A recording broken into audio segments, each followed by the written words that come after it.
I've been quiet for some time now, and many people have been asking me where the country is heading and where we are, and so I would like to state as follows. I joined the Kenya Kwanza coalition owing to the fact that the principles that they espoused are in tandem with the principles of the party I belong to, namely the Democratic Party of Kenya. Many friends and political colleagues at the time warned me against joining the coalition, but at a personal level, I was persuaded that would be driven by the ideals and the values that the coalition stated as a hustler nation to do the best for the people of Kenya.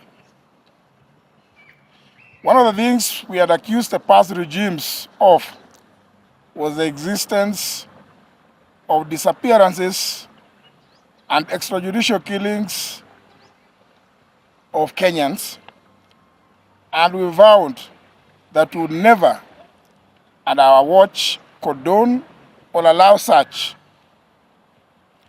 We stated this time and time again in the lead up to the last general election. Today, there has been a number of abductions and in some cases unexplained deaths since the Gen Z revolts of June last year.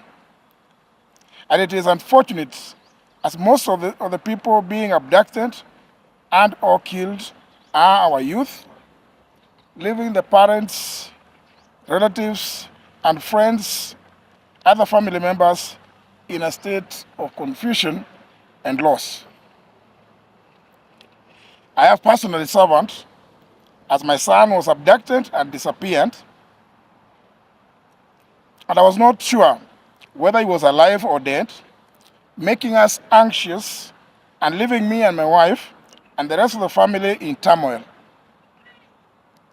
It must be remembered that at that time, I was the serving Attorney General of the Republic of Kenya, and as is well known, a member of the National Security Council as comprised under Article 240 of the Constitution.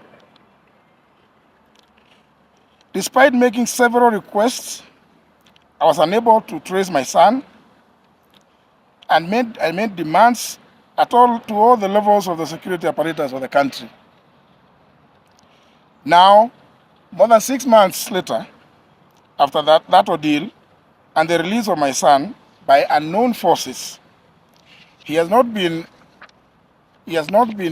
charged with any offense, and the government at all levels has not been able to give me any explanation or reasons as to his abduction by hooded armed gangsters. Ladies and gentlemen, I have taken this unusual,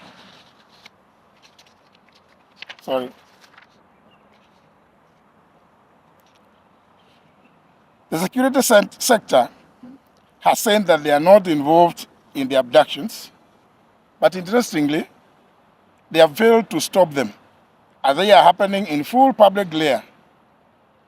The president has equally said that he would want to see the abductions end. Kenyans want to know how many of our youths have been taken in since the abduction started, how many have been released, how many are still being held, and where it is that they are being held. On Friday last week, to wit the 3rd of January, at a funeral in Embu, I stated categorically that it was not possible for the government to say that they did not know anything about the abductions, because that amounts to shunning its responsibility on accountability. That is why I took the issue with a statement made by the Inspector General of Police that he did not know where the abductees are.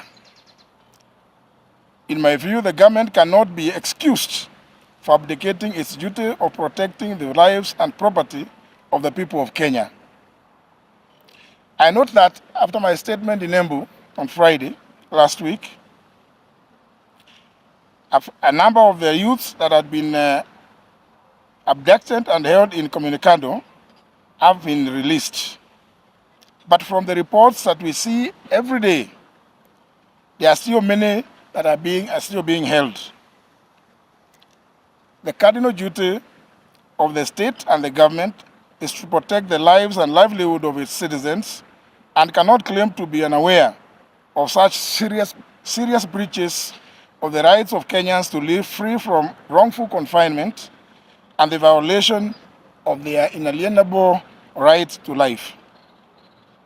Therefore, the security forces should arrest and bring to book all those that are involved in the abductions without fail, and all the young people being held in illegal captivity should immediately be freed.